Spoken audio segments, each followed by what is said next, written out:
பற்றி மதிப்புள்ளாகியதடி துள்ளலை விட்டு தொடங்கினேன் மன்றாடும் வள்ளலை கண்டேனடி அக்கட்சி வள்ளலை கண்டேனடி சாதி சமய சழக்கை விட்டேன் அருள் ஜோதியை கண்டேனடி அக்கட்சி ஜோதியை கண்டேனடி பொய்யை ஒழித்து கூறப்பட்டேன் மன்றாடும் ஐயரை கண்டேனடி அக்கட்சி ஐயரை கண்டேனடி. எல்லாருடைய அருட்பெருஞ்சோதி அற்புத கடவுளே, இது தொடங்கி எக்காலத்தும் சுத்த சன்மார்க்கத்தின் முக்கிய தடைகளாகிய சமயங்கள், மதங்கள், மார்க்கங்கள் என்பவற்றில் ஆச்சார சங்கல்ப விண்ணப்பங்களும் வருணம், ஆசிரமம் முதலிய உலகாச்சார சங்கல்ப விண்ணப்பங்களும் எங்கள் மனதில் வற்றாத வண்ணம் அருள் செய்த வேண்டும்.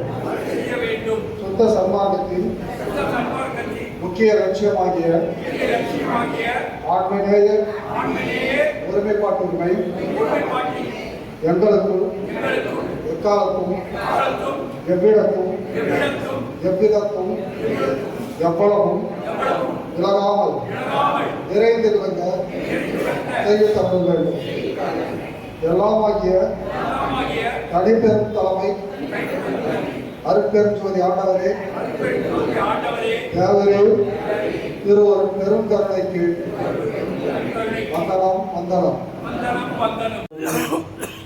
கடவுளால் சிருஷ்டிக்கப்பட்ட ஜீவர்களில் அநேகர் பசி, தாகம், பயம் முதலியவற்றால் மிகவும் துன்பப்படுவது ஏன் எனில், முன்தேகத்தில் ஜீவகாரண ஒழுக்கத்தை விரும்பாமல் கடின சித்தர்களாகி துன்மார்க்கத்தில் நடந்த ஜீவர்களால் தான் கடவுள் விதித்த அருளாக்கின்படி பசி, தாகம், பயம் முதலியவற்றால் மிகவும் துன்பப்படுகிறார்கள் அறிய வேண்டும்.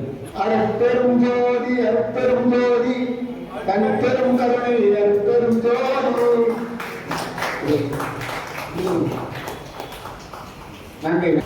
உலகம் தழைக்க வந்துதித்த உருவே வருக, போதாதே குற்ற கலைகள் அனைத்தனையும் உணர்ந்தோய் வருக, ஒன்று இரண்டற்று இலகும் பரமானந்த சுக இயல்பே வருக, இன்பத்தம்மை இரவாகதியில் ஏற்றுகின்ற இறையே வருக, என் போல்வார் கலகம் தவிர்த்து கதியளிக்கும் கண்ணே வருக, கண்ணிறைந்த களிப்பே களிப்பில் ஓடுகின்ற கனிவே வருக, கலைமதிதோய் வளகம் தெரிந்த வளர்ப்பதியின் வாழ்வே வருக, ராமலிங்க வல்லலிடுமோர் மாணிக்க மணியே வருக வருகவே, திருவர் பிரகாச வல்லலிடுமோர் மாணிக்க மாமணியே வருக வருகவே.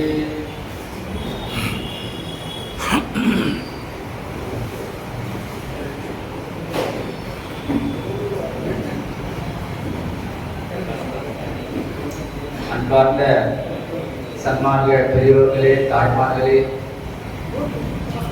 அனைவர்களுக்கும் இந்த சிற்றடியினுடைய வந்தனங்களையும் வணக்கத்தையும் நன்றியும் தெரிவித்துக் கொள்கின்றேன். உங்களுடைய தெய்வ பொன்னாட் திருவடிகளுக்கு அனந்த கோடி நன்றிகளையும் வந்தனங்களையும் இந்த தருணத்தை தெரிவித்துக் கொண்டு, நம் உரை உயிர் துணைவிடாம் அருட்பெருஞ்சோதி ஆண்டவரின் பேரருள் பெருங்கருணையினால இந்த இனிய மாலை பொழுதிலே சத்தீஸ்வர திருக்கூட்டத்தில்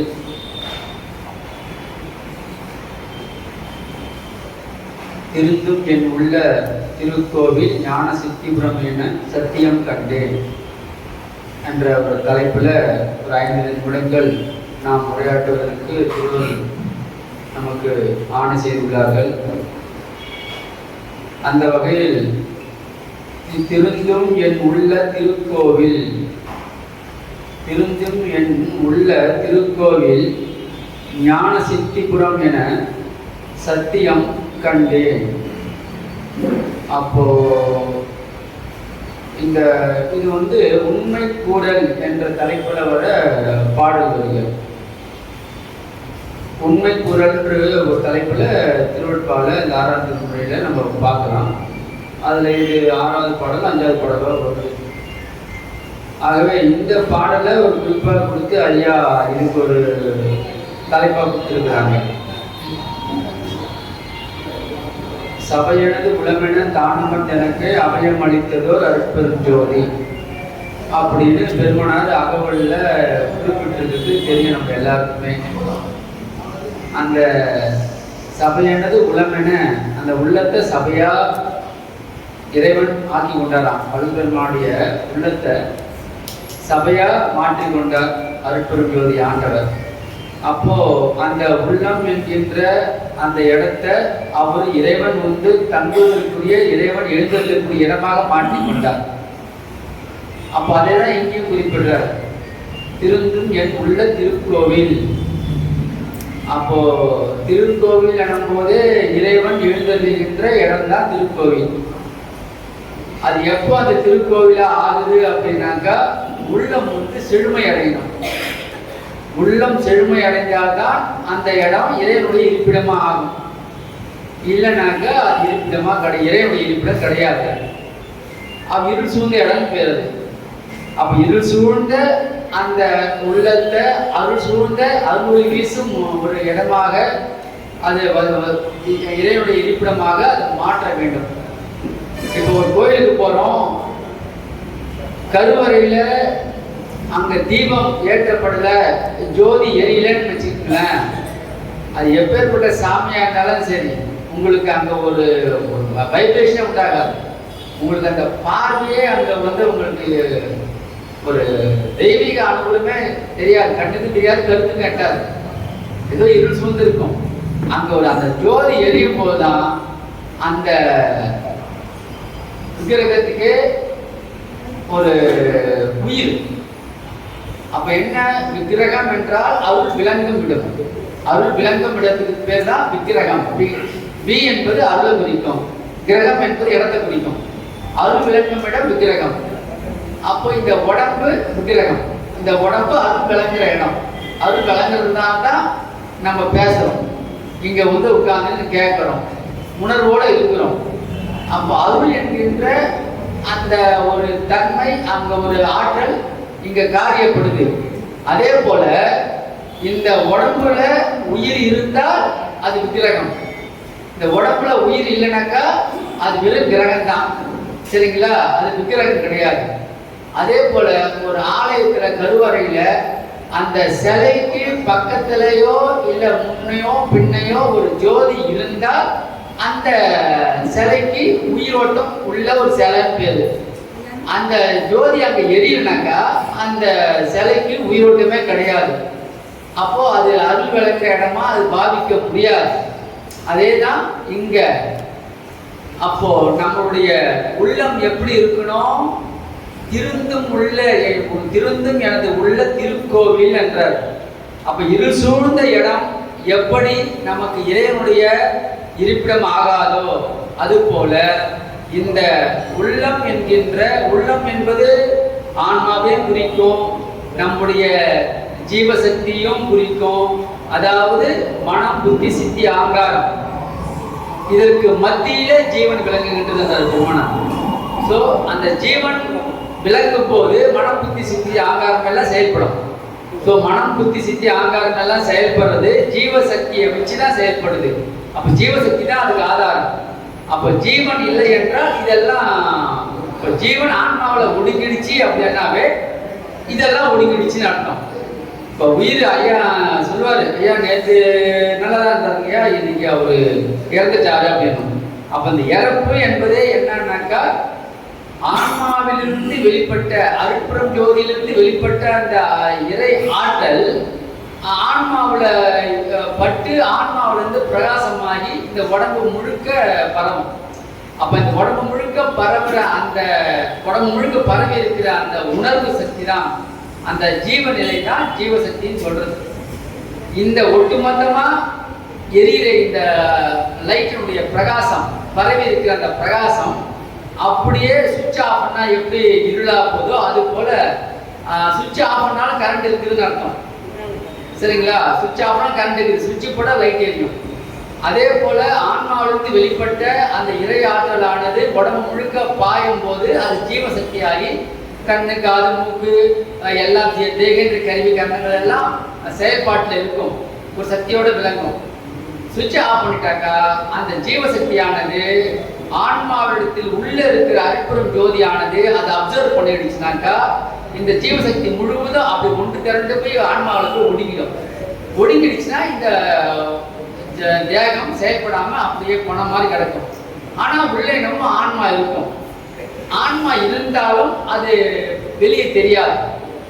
ஜீவசக்தியின் மூலமாக தான் சகஜ வாழ்வாக ஜீவ வாழ்வே என்பது இந்த தெய்வமணி மாலையில முருகப்பெருமானை பற்றி பாடும்போது வல்லல் பெருமானார் அது சகஜ நிலையிலே கடவுள் என்னாவே பேசுறதுனால தான் நம்ம கடவுள், பார்க்கறதுனால தான் நாம கடவுள், கேட்கறதுனால தான் நாம் கடவுள். ஸோ இந்த அற்புதம் ஜோதி என்கின்ற அந்த இறையாற்றல் ஆன்மாவின் ஊடே வெளிப்பட்டு இந்த உடம்பு முழுக்க பரவி இருக்கும் போதுதான் இது உண்மையான திருக்கோவிலா நடமாடும் கோவில் சொல்றோம். அந்த நடமாட்டம் இல்லைனாவே எல்லாம் முடிஞ்சு போச்சு. அப்ப நடமாடும் திருக்கோவில் இது. ஆக அப்பேற்பட்ட இந்த தேகமும் தேகத்தை சார்ந்த தேகேந்திர கருவி கரணங்களும் அது செயல்படுவதற்கு காரணமாக இருக்கின்ற ஜீவனுக்கு காரணமாக இருக்கின்ற ஆன்ம பிரகாசமும் ஆன்மாவுக்கு காரணமாக இருக்கின்ற அருட்பெரும் ஜோதி. சரிங்களா? இப்படி இந்த நிலை ஆக இந்த அருட்பெரும் ஜோதி என்கின்ற அந்த அனாதி இயற்கை உண்மை சத்திய பரம்பொருள் கடவுளை பத்தி ஒரு நல்ல ஒரு தெளிவு நம் சன்மார்க்கு இருக்கணும். கடவுளை பத்தி ஒரு அறிவு. கடவுள் என்பது ஒரு ஆளே கிடையாது. அதை மட்டும் நீங்க நல்லா ஏற்றி வச்சுக்கணும் மைண்ட்ல. கடவுள் என்பது ஒரு ஆள் கிடையாது, அது அனாதி இயற்கையினும் உண்மை திரும்ப சொல்ல பாருங்க. கடவுளுக்கு அவருடைய டிஸ்பிளேஷன் கொடுக்கும்போது இயற்கை உண்மை கடவுள் என்றார், இயற்கை உண்மை விளக்கம் என்றார், இயற்கை உண்மை இன்பம் என்றார். அந்த இயற்கை தான் கடவுளாகவும் அந்த இயற்கையை தான் விளக்கமாகவும் அந்த இயற்கையை தான் இன்பமாகவும் சொல்றாரு. இங்க சைவத்துல சத்து சித்து ஆனந்தம் அப்படின்வாங்க. அப்ப எது சத்து எது சித்து எது ஆனந்தம் போது இன்னும் புரியுற மாதிரி சத்து என்பது ஆன்மா, சித்து என்பது ஆன்மாவிலிருந்து வெளிப்படுத்தப்பட்ட இந்த தேகேந்திர கருவி கரணங்கள். சரிங்களா? அப்புறம் இன்பம் என்பது அந்த ஆன்மா என்கின்ற உயிரும் அதிலிருந்து வெளிப்படுத்தப்பட்ட இந்த தேகேந்திர கருவி கரணங்களாகிய இந்த எல்லாருடைய இந்த வெளிப்பாடும் ஒன்று சேர்ந்து இருக்கும்போது இன்பமா இருக்கும். இந்த உயிரிலிருந்து வெளிப்படுத்தப்பட்ட தேகேந்திர கருவி கரணங்கள் எல்லாம் பிரியும் போது, அதுவும் இது பிரியும் போது இன்பம் என்பதே இல்லை. ஆகவே சத்து சித்து இதுதான். சத்து என்பது உயிர், சித்தி என்பது அதிலிருந்து வெளிப்படுத்தப்பட்ட இந்த தேகேந்திர கருவி கரணங்களாக விளக்கம். இது ரெண்டும் பொருந்திருக்கும் போதுதான் நாம நடமாட்டமான இருக்கும், இன்பத்தையும் இல்லை வாழ்க்கையில் எல்லாத்தையும் அனுபவிக்கணும். அது இல்லைன்னும் போது போயிடுச்சு. ஆகவே இந்த ஒரு அமைப்புல நாம கடவுளை பத்தி சிந்திக்கும் போது கடவுள் என்பது ஒரு இறை பேராற்றல். அது அனாதியிலிருந்தே அது இருக்குது. அதுக்கு ஒரு உருவம் என்பதே இல்லை. ஆனால் அது உருவமற்ற அந்த அருவ நிலையில் இருக்கின்ற அனாதி இயற்கை உண்மை இறை ஆற்றல் தன்னுடைய உண்மையை வெளிப்படுத்தி கொள்வதற்காக அது தன்னுடைய உயர்நிலையிலிருந்து கீழ்நிலை ஆதாரம் வரையும் போது கீழ்நிலைக்கு போய் மீண்டும் அங்கிருந்து மேல லாஸ்ட்ல தன்னுடைய பரிபூரணத்தை வெளிப்படுத்திக் கொள்வது. இதுதான் மனிதனுடைய முடிந்த முடிப்பில்லை. ஆதியும் அந்தமும் இதுதான். ஆதியும் அந்தமும் அறிந்தவன்னியே ஆதி என்றவருடைய அற்பெரும் ஜோதி. அப்ப ஆதி அனாதி இந்த பாடல்லையே உண்மை பொருள்ல அப்படின்னா என்ன அப்படின்னும் போது இந்த ஒரு வரியை ஒன்று போதும். எந்த வரி? திருந்தும் என் உள்ள திருக்கோவில் ஞான சித்திபுரம் என சத்தியம் கண்டே. அப்போ நாம எப்படி மாறணும், நாம எப்படி இருக்கணும்னாக்கா ஞான சித்திபுரமா இருக்கணும். இந்த மனித பிறப்பு ஞான சித்திபுரமா விளங்கணும். அது வள்ளல் பெருமானார் ஞான சித்திபுரமா இருக்கிறார். அப்போ ஒவ்வொருத்தரும் ஒவ்வொரு ஆன்மாவும் அந்த ஆன்மாவை சார்ந்த தேகமும் தேகேந்திர கருவி கரணங்கள் அப்படியே ஒட்டு மொத்தமா இன்னும் ஷார்ட்டா சொல்ல போனா சிவம் சக்தி. சிவம் என்பது உயிர், சக்தி என்பது இந்த உடம்பு. சிவன சக்தியை சேர்ந்திருந்தா அம்மையப்பன் சேர்ந்திருந்தால்தான் ஆனந்தம். தாய் தந்தை சேர்ந்திருந்தால்தான் அந்த இல்லறம் நல்லறமாக இருக்கும். தாய் தந்தை இந்த உடம்பும் உயிரும் பிரிஞ்சுட்டாக்கா ஜீவனம் அடிபட்டு போயிடும். கணவன் மனைவி பிரிஞ்சுட்டா பிள்ளைகள் பாதிக்கப்படுறாங்க. அதே போல பிள்ளைகளுக்கு நல்வாழ்வு இல்லாம நடுத்தரவில் நிற்கிற மாதிரி நிற்பாங்க. புரியுதுங்களா? ஆகவே தாய் தந்தை எப்படி ஒன்னா இருந்தால் அந்த இல்லறம் செழுமையாக இருந்து பிள்ளைகள் நல்லா இருக்கிறாங்களோ அது போல இந்த ஜீவனாகிய நாம் பிரகாசமா இருக்கணும் அப்படின்னாக்கா, நல்ல அனுபவத்துல இருக்கணும்னாக்கா இந்த உடம்பும் உயிரும் என்னைக்குமே இணைஞ்சிருக்கணும். அந்த இணைப்பு என்பது என்ன தெரியுங்களா? நோயற்ற வாழ்வு, குறையற்ற செல்வன்றாங்க. நோய் இல்லாத நிலையில இந்த உடம்பும் உயிரும் அப்படி ஒரு அற்புதமான ஒரு நிலையில நமக்கு அனுபவத்தை கொடுக்கும். நோயோடு இருந்தாலோ அந்த நோய் உடம்புலயும் இருந்தாலும் சரி, மனநிலையில இருந்தாலும் சரி, உணர்வு நிலையில இருந்தாலும் சரி, அந்த நோய் என்பது இருந்தாவே இந்த உடம்பும் உயிரும் இருந்தும் பிரிவுபட்டு தான் நிற்கும். உங்களுக்கு அது ஒத்துழைக்காது. சரிங்களா? ஆகவே இந்த உடம்பும் உயிரும் ஒன்றுபட்டு இருக்கிற அந்த ஒரு நிலையும் அதனால் நாம் அடையக்கூடிய பெரிய ஒரு இன்பமும் தான் இந்த ஞான சித்திபுரம் என்ற விளக்கத்தை நாம இங்க உணரணும். அந்த வகையில கடவுள் என்பது அனாதி இயற்கை உண்மை பரம்பொருள் ஒன்று உண்டு. அது இந்த அண்டம் முழுவதும் நிறைஞ்சிருக்குது. அந்த அண்டம் முழுவதும் எல்லையற்ற நிலையில நிறைஞ்சிருக்குது. அது நிறைஞ்சிருக்கும் போது அந்த அண்டத்துல ஒரு பகுதியாக இருக்கிற இந்த சூரிய சந்திரன் பூமி நவகோள்கள் இந்த செடி கொடி மரம் தாவரம் பல உயிரினங்கள் கொடான கொடி உயிரினங்கள் இந்த மனித தேகம் மனித உயிர் எல்லாமே இந்த அண்டத்துல அடக்குதான். இந்த அண்டத்துல தான் எல்லாமே தங்கி இருக்குது. அப்படி இருக்கும்போது இந்த எல்லா இடத்திலையும் பரவி இருக்கிற அருட்பெரும் ஜோதி இறையாற்றல் அப்படியே இந்த சூரிய சந்திர நவக்கோள்களிலும் பஞ்சபூதங்களிலும் 60 வகை கனிம வளங்களிலும் எல்லாத்தையும் ஊடுருவே இருக்குது. அது இல்லாத இடமே இல்லை. அதெல்லாம் நீக்கமர எங்கும் இங்கென்று இல்லாமல் எங்கும் நீக்கமர நிறைந்து நிற்கின்ற பரம்பொருள் சொல்றோம் இல்லையா? அது ஏன் ஈசன் ஏன் சொல்றோம்? ஈசன் என்றால் எங்கும் நிரம்பி இருக்கின்ற ஒரு வஸ்துக்கு ஒரு ஆற்றலுக்கு பேர் தான் ஈசன் பேரு. ஈசன் என்பது ஒரு ஆள் கிடையாது என்றார். சரிங்களா? ஈசன் என்பவன் ஒரு ஆள் கிடையாது. அது ஒரு நிலை, அது ஒரு அனுபவம் அப்படின்றாங்க. யாரு? அக்காளுக்கு அத்தனை பேருங்க. அது அகத்தியரா இருக்கட்டும், வள்ளல் பெருமானாரா இருக்கட்டும், முருகசித்தரா இருக்கட்டும், எல்லாரும் அவங்களுடைய குறிப்புல கொடுத்திருக்குது இதுதான். அந்த இறைவன் என்பது ஈசன் என்பது ஒரு இறை ஆற்றல், ஒரு ஆள் கிடையாது. அது நாம் அடைய வேண்டிய ஒரு இலக்கு, நாம் அடைய வேண்டிய ஒரு நிலை. அதான் கடவுள் நிலையறிந்த அம்மாயம் மாறுது சொன்னாரடி. கடவுள் என்ற ஆளை போய் அடையணும்னு பெருமானார் குறிப்பிட்டுள்ளாரா? கடவுள் நிலை, அது ஒரு நிலை. கடவுள் நிலையறிந்து அம்மையம் ஆதல் வேண்டும், அப்படிதான் குறிப்பு. அப்போ அந்த கடவுள் நிலை என்கின்ற அந்த இயற்கை பரம்பொருடைய தன்மையை யார் பெற்றுக் கொண்டார்களோ அவர்கள் கடவுள், அவர்கள் கடவுள். அப்படி பார்க்கும்போது ஏகன் அநேகன் இறைவன் அடி வாழ்க.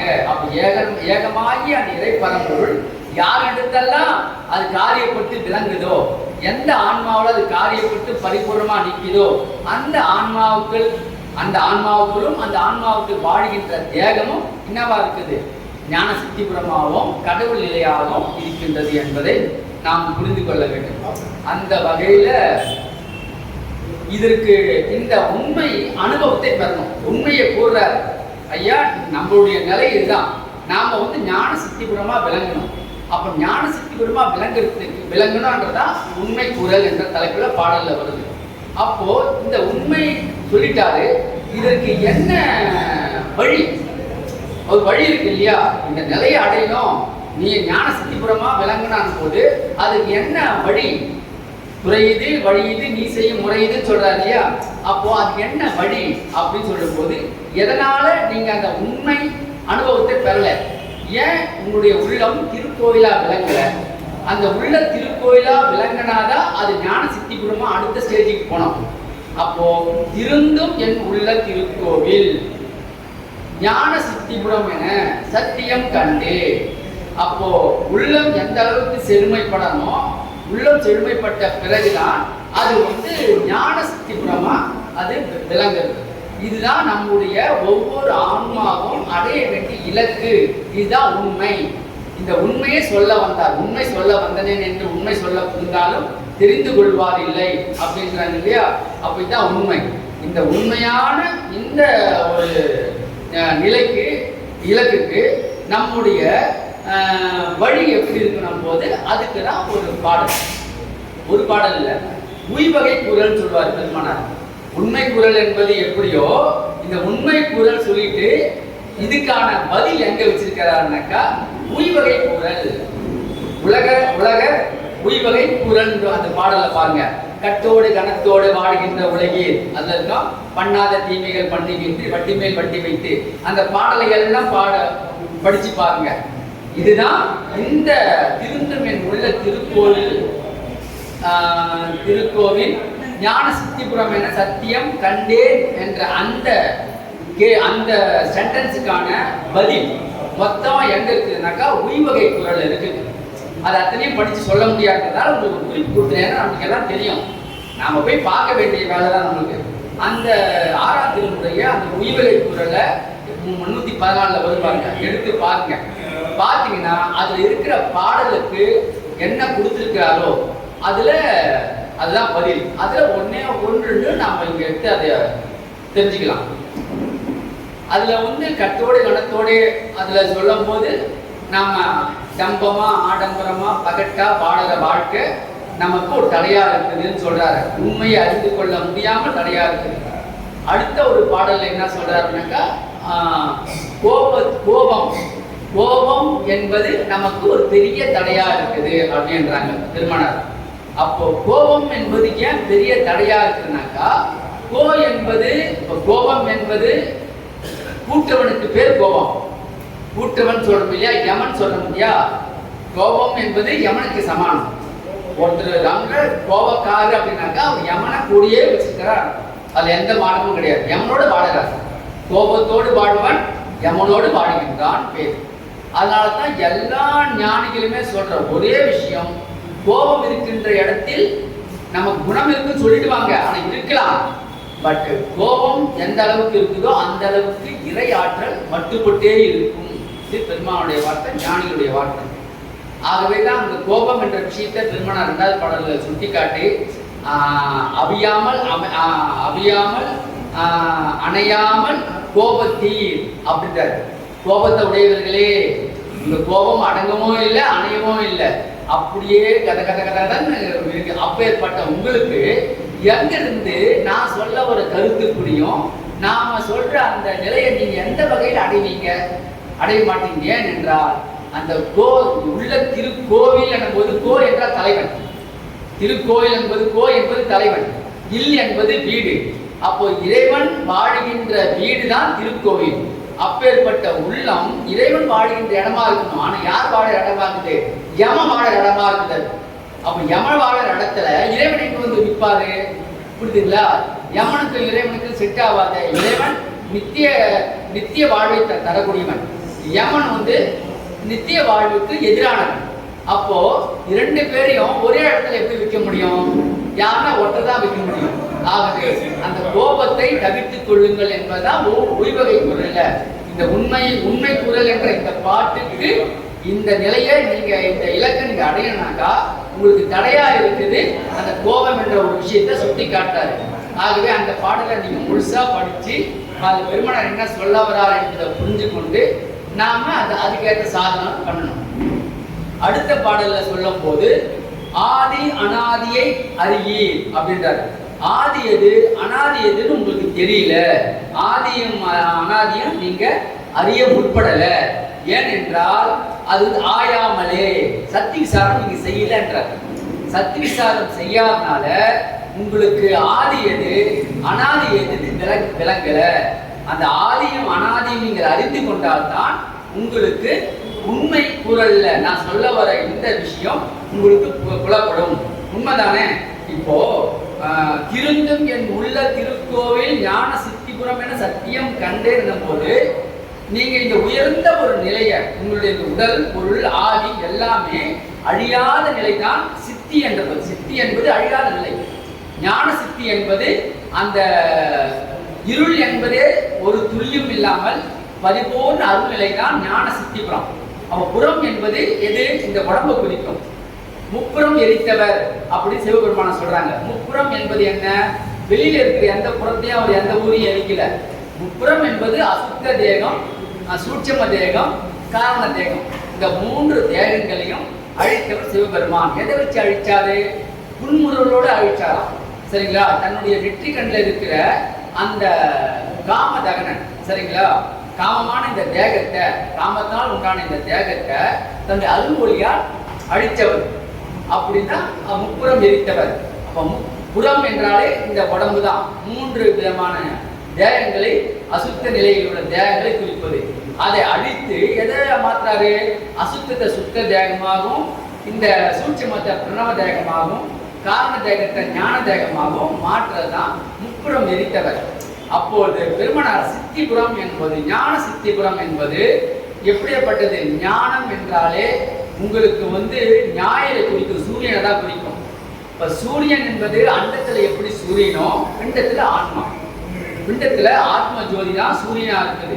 சூரியன் வேற, ஆத்ம ஜோதி வேற நினைக்காதீங்க. நல்லா இங்க ஒரு விஷயத்தை நம்ம கூர்ந்து கவனிக்கணும். அண்டம் முழுக்க இருளா இருந்தது. ஆனா அந்த அண்டத்துல நாம வாழ்ற மில்க்வே கேலக்சிக்கு உயிர் வந்ததே அந்த சூரியன் என்ற அந்த ஆதி பொருள் வெளிப்பட்ட உடனேதான். இந்த ஆதியாகிய சூரியன் எப்போ வெளிப்பட்டதுனாக்கா அனாதியினுடைய ஆற்றலில் தான் வெளிப்பட்டது. அனாதி என்பது இயற்கையாக உள்ள ஒரு விஷயம். ஆதி என்பது தோன்றியது. அனாதிக்கு தோற்றம் இல்லை, ஆதிக்கு தோற்றம் உண்டு. அந்த ஆதி என்பது திருக்குறள்ல பாடுற முதல் பாட்டு என்ன சொல்லுவாங்க? முதல் கடவுள் வாழ்த்து.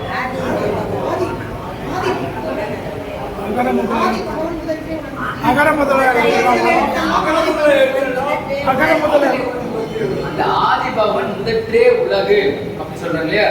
அகர முதல எழுத்தெல்லாம். இந்த பாடலுக்கு பொருள சன்மார்க்க விளக்கத்தை நீங்க உணரணும். முதல்ல அது அவர் சன்மார்க்கத்துல சொல்லுவார். வளர்த்தமனாரு இந்த தேவரின் 10 குறள்கள் சாகா கலையை போதிப்பதுன்னு சொல்லுவாரு. அதுல முதல் பாடல்ல அகர முதல எழுத்தெல்லாம் ஆதி பகவன் முதற்றே உலகு. ஆதி பகவான் என்பது சூரியனை குறிக்கும். சரிங்களா? சூரியனுக்கு முன்னாடியே என்ன இருக்குதான்? அகர முதல எழுத்தெல்லாம் இருக்குன்றாரு. ஆ என்ற எழுத்து முதலான எழுத்து. அகார உகார மகாரம் என்பதுதான் அகர முதல எழுத்து. இந்த அகார உகார மகாரம் என்பது ஓங்காரம். அப்ப ஓங்காரம் என்பது இந்த சூரியனுக்கு முன்னாடியே இந்த பிரபஞ்சத்துல விளங்கி கொண்டிருக்கின்றது. அந்த ஓங்காரத்தினுடைய வெளிப்பாடு தான், அந்த ஓங்காரமாகி அனாதி பொருள் தான் இந்த ஜோதியை வெளிப்படுத்தியது. சரிங்களா? ஆகவே அகர முதல எழுத்தெல்லாம் ஆதி பகவான் சூரியனுக்கு முன்பாகவே இந்த பிரபஞ்சத்தில் நிலை பெற்று இருப்பது ஓங்கார ஜோதி. சுத்த பிரணவநாத ஜோதி சொல்லுவாங்க. சுத்த பிரணவநாத ஜோதி. சரிங்களா? இந்த பிரணவம் தான் பிராணனா இருக்குது, ஜோதி தான் உயிரா இருக்குது, நாதம் தான் உடம்பா இருக்குது. இந்த உடம்பு உயிர் உணர்வு தான் ஓங்காரம். இதுதான் அகார உகார மகாரம். இது அண்டத்துல இருந்தது. இந்த பிண்டத்துல இந்த உடம்புல இப்படி காரியப்பட்டு இருக்குது. இதுதான் ஆதி அனாதினுடைய உண்மை தன்மையெல்லாம் நாம தெரிஞ்சுக்கணும். அப்போ அனாதியாகிய ஒரு பரம்பொருள் தன்னை வெளிப்படுத்தும் போது சூரியனா வெளிப்படுத்திக் கொள்ளுது. முதல்ல சூரியனா வெளிப்படுத்துது. அந்த சூரியனிலிருந்து வெளிப்படுத்தப்பட்ட அந்த ஆற்றல் தான் பல கோள்களை படைச்சது. பல கோள்களை படைச்சு பிறகு பூமியும் படைச்சது. எல்லாமே இவ்வளவு ஒரு ஏற்பாடு. எதுக்காக? ஒரு சிறு ஆன்ம அணு. அந்த ஆன்ம அணுக்குள்ள இருக்கிற அருட்பெரும் ஜோதி தன்னுடைய உண்மையை வெளிப்படுத்தி கொள்வதற்காக இந்த பிரபஞ்சத்தினுடைய வெட்ட வெளியா இந்த பிரபஞ்சத்துல கோடிக்கணக்கான சித்தி வல்லபங்கள் நடந்து கொண்டிருக்கிறது. நடந்து கொண்டிருக்கு, நடந்தே இருக்கும். எதுக்கு? அந்த சிற்றணு என்கின்ற கண்ணுக்கு புலப்படாத ஒரு கடவுள் அணுவாகிய நம்ம ஆத்ம அணுவில் இருக்கின்ற அருட்பெரும் ஜோதி அனுபவம் பூர்ணமா வெளிப்பட்டு விளங்குவதற்கு இத்தனை தேவை. ஒரு சாதம் சாப்பிட்றோம் பசிக்கு போது நமக்கு அந்த வைக்கிற உடம்பும் சரி, மற்ற பொரியலும் சரி, கூட்டும் சரி, இத்தனைக்கும் எவ்வளவு பொருள் தேவைப்படுது, எவ்வளவு உழைப்பு தேவைப்படுது, அதுக்கு எவ்வளவு நம்ம வேலை செய்யணும். இவ்வளவு செஞ்சு கடைசியில அந்த சாப்பாடை பரிமாறி சாப்பிட்டு முடிச்சிட்டு அப்பாட அந்த தேகத்துக்கு ஓய்வு கொடுத்து ஆனந்தம் அடையும் போதுதான் இவ்வளவு வேலை எதுக்கு நடந்ததுனாக்கா அந்த ஒரு பசி ஆற்றுவித்து கொள்வதுக்காக நடந்தது. அதே போல இந்த அருட்பெரும் ஜோதி தன்னுடைய உண்மையை வெளிப்படுத்தி கொள்ளணும் போது இந்த ஆன்மாவுக்கு ஒரு தேகம் வேணும். ஆன்மா தேகம் இல்லாமல் அது இன்ப துன்பத்தை அனுபவிக்காது, எந்த அனுபவமும் கிடையாது. அப்போ உடம்பு வேணும் போது, உடம்பு என்பது என்ன, வெறுமனே காற்றெடுத்த பையா, அவர் சுடர் காற்றெடுத்த பையனே, அந்த வெறும் காத்தா இருக்குது. அதுல கோடான கோடி எப்படி நம்ம கண்ணுக்கும் கருத்துக்கும் அறிவுக்கும் விளங்காத பல அற்புத விஷயங்கள்லாம் இந்த உடம்புல பொதிஞ்சு இருக்குது. அவ்வளவு விளக்கங்களும் உள்ள வச்சு விற்கப்பட்டிருக்குது. அது உடம்புல இருக்கிற ஒவ்வொரு பொருளா இருக்கட்டும், ஒவ்வொரு கருவியா இருக்கட்டும், அது தத்துவங்கள்லாம் ரொம்ப டீப்பா போன வச்சுக்கலாம், நம்மளுக்கு மயக்கனா வரும், உண்மை புரியாது. ஆனா வலைபெருமா சொல்றாரு, அண்டத்தை பார்க்கில் பிண்டம் விசாலம் பண்றாரு. ஐயா, நீ அண்டத்துல கூட நீ ஓரளவுக்கு நீ அனுசரணம் பண்ணிடலாம், புரிஞ்சுக்கலாம். ஆனா பிண்டத்து ரகசியம் உன்னால அறிந்து கொள்ளவே முடியாது. அண்டத்தை விட பிண்டத்துல பயங்கரமான அற்புத நிலைகள்லாம் இறைவன் படைச்சு வச்சிருக்கிறான் அப்படின்றாரு. ஸோ அதுல நம்ம மேலோட்டமா பார்க்க வேண்டிய விஷயங்களே நம்ம பார்க்கல. ஆகவே அது நம்ம பார்க்க வேண்டிய உண்மையான விஷயம், அந்த இறந்து போன அந்த பிணத்தை பார்த்தாவே நமக்கு புரிஞ்சுக்கணும். அதுலயே நமக்கு அறிவு வந்துடணும், அதுலயே நமக்கு புரியணும். ஒண்ணுமே விளங்காம அந்த உடம்பு இருக்குது. நேற்று வரை எல்லாம் பண்ண அந்த உடம்புல இன்னைக்கு செயல்பாடே இல்லைன்னும் போது அந்த உடம்ப ஒடுக்கி உடுமை இல்லாம அப்படியே நிர்மூலமாக்கி வச்சிருக்கு எது அப்படின்னு அந்த உயிர் என்ற ஒரு விஷயம் தான்.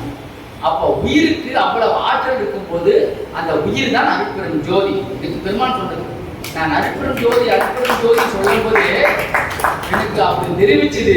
என்னப்பா அருட்பெரும் ஜோதி என்னப்பா அர்த்தம் கேட்கும் போது, ஆத்மஜோதி தனிப்பெரும் கருணையே ஆத்மஜோதி. இந்த ஆத்மஜோதி அருட்பெரும் ஜோதி எனக்கு பெருமானா உணர்ந்து அன்னிலிருந்து அதை நான் பிராக்டிஸ் பண்ணேன். அது உண்மைதான். அந்த சொன்ன அந்த வார்த்தை, உணர்த்திய வார்த்தை அருட்பெரும் ஜோதி என்பது வேறு ஒண்ணே இல்லை. உங்களுடைய ஆத்ம ஜோதி அருட்பெரும் ஜோதியா நிற்குது. உடம்புல நிற்கும் போது அது ஆத்ம ஜோதி. ஆனா அந்த ஆத்ம ஜோதிக்குள்ள இக்கரை கடந்தினில் அக்கறையே இருப்பது சிதம்பரம் சர்க்கரையே. ஆகவே அந்த அனுபவத்தின் பேர் அருட்பெரும் ஜோதியா மாறும். அந்த ஆத்ம ஜோதியே உனக்கு அனுபவம் படலன்னும் போது நீ ஜீவ ஜோதியில இருக்கிற, ஜீவநிலையில இருக்க. ஆனா ஜீவநிலையிலே இல்லாமல் தேக நிலையில தான் நம்ம வாழறோம். நம்ம யாருன்னா நம்ம தேகம் தான் நினைக்கிறோம். ஆனா தேகம் இல்லை, நாம் ஒரு ஆன்மா. அந்த ஆன்மா என்ற ஒரு சிந்தனை யாருக்கும் இல்லை. அப்படி மிஞ்சி போனா ஜீவசக்தியோட விளங்குறோம், அந்த உயிரோட விளங்குறோம். அந்த உயிருக்கு மதிப்பு தரோம், அவ்வளவுதான். நம்முடைய உயிருக்கு தரோம், மற்ற உயிரையும் மதிக்கிறோம், அவ்வளவுதான். ஆனா அதையும் தாண்டி ஆத்மா ஒன்று உண்டு, அது நித்திய தன்மையை கொண்டது. அதுக்கு இல்லாத இறைவனுடைய அறிவு என்னவோ அதான் அதனுடைய அறிவு, இறைவனுடைய ஆற்றல் என்னவோ அதான் அதனுடைய ஆற்றல், எல்லாமே அதுதான். அப்ப அதனால்தான் வள்ளல் பெருமானார் ஒவ்வொரு பாடலையும் ஆன்மாவுக்கு முக்கியத்துவம் கொடுத்து பேசுவார். அது அருட்பெரும் ஜோதி பாவனையாவே பண்ணி பேசுவார். ஆகவே தான் அப்பேற்பட்ட அந்த ஆன்மா ஞான சித்திபுரமா விளங்கணும். அது வெறும் ஆன்மா மட்டும் விளங்குறது முத்தி நிலை. அந்த ஆன்மா வாழ்கின்ற இந்த தேகத்தோடு சேர்ந்து இது விளக்கம் பெறணும். இந்த சித்தி என்கின்ற விளக்கத்தை புறம் என்ற இந்த தேகம் பெறணும். அதற்கு நமக்கு தேவையானது கோபம், இந்த பகட்டு, ஆடம்பரம், ஆர்ப்பாட்டம் இது இருந்தால் நமக்கு இறையருளுக்கு வழிவகுக்காது. பிறகு கோபம் இருந்தால் சுத்தமா ஆகாது. கோபம் என்பது என்னைக்கு ஒரு மனுஷனுடைய உள்ளத்திலிருந்து அறவே நீங்கிதோ. கண்டிப்பு என்பது வேற. கண்டிப்பு பிள்ளைகளை கண்டிக்கிறது, கணவன் தவறு செய்தால் மனைவி கண்டிப்பது, மனைவி தவறு செய்தால் பிள்ளைகள் கணவன் கண்டிப்பது. அப்ப கண்டிப்பு என்பது வேற. அது உள்ள வெறுப்பும் அந்த கோப உணர்ச்சி, காழ்ப்புணர்ச்சி எல்லாம் கொடுக்காது. அது கண்டிப்பு என்பது உண்மையா இருந்தால் அப்பா இதை திருத்திக்கும், இது தவறு என்பது ஒரு கண்டிப்பு. பெருமனாரே கண்டிப்போட தான் இருப்பாரு, சரிங்களா, வாழ்ந்த காலத்துல.